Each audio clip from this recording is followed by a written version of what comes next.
Okay, so that was the People's Liberation of Army of China's ad, and what we saw there, right, was a lot. It was actually a joint PLA ad. Now, the People's Liberation Army, as you guys probably know, is not the army like we know, the ground force. It's actually, the term army encompasses all military branches. Their Navy, their Air Force, they have a specific branch called the Rocket Force. And so that was sort of an ad for everything. And so China has actually one of the largest by manpower armies in the world. However, they rely primarily on a conscript system. That is, they have compulsory selective service.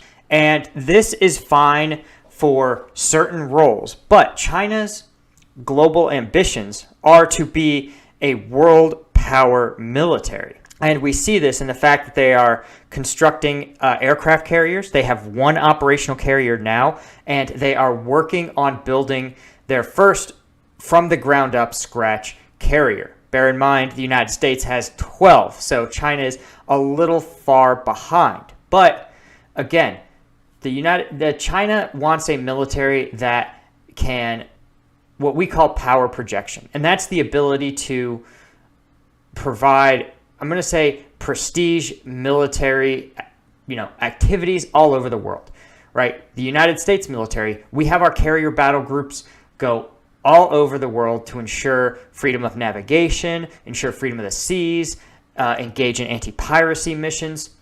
And in addition, our special operations and conventional forces will conduct joint training missions with every other military all over the world. And frankly, those militaries are incredibly enthusiastic about the chance to train with and learn from U.S. soldiers, right? U.S. soldiers or U.S. military members are among the most high-tech, highly trained, and best funded in the world. And that's the kind of soft power diplomacy that the U.S. is able to use its large military to do. It also, we support our allies, the example being like the French in Mali. Their operations were very much supported by U.S. aircraft and other U.S. capabilities. These are all ambitions that China has. The problem that you run into, as you've seen there, is that conscripts that serve a period of, let's say, 2 years, they will be able to learn a certain set of skills, but the more complicated military skills, the ones that really make a military at its most effective, are actually pretty hard to cultivate in conscripts, right? Operating, let's say, a fighter pilot is a perfect example. You could maybe train a fighter pilot in 2 years, but they would barely be finished their training before they would have to leave their period of mandatory service.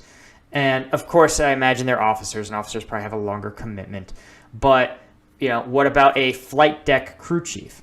Again, in 2 years, you could learn the basics of the job, but you need another decade before you can become proficient enough to, say, run a carrier's flight deck. And so what China is relying on here is an appeal to patriotism. They want their already patriotic people who are already going to perform some level of military service. They want them to stay longer. They want them to view the military as prestigious. They want to associate those soldiers with China's rising military power and might.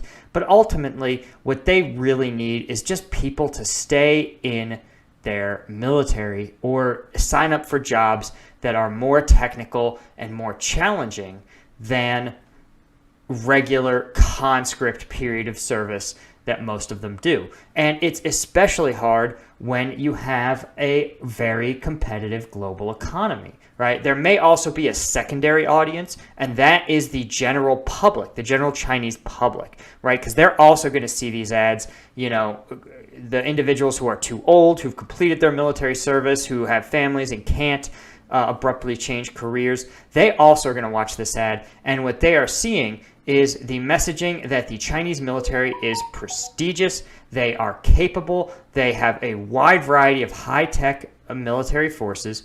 So I think that's really what that what that commercial is for. It's to get people to stay longer, to view the military as a prestigious career, and to communicate to the general public that the Chinese military is powerful and prestigious and effective. And you noticed Xi Jinping was displayed very prominently. They want to know that it is also well led.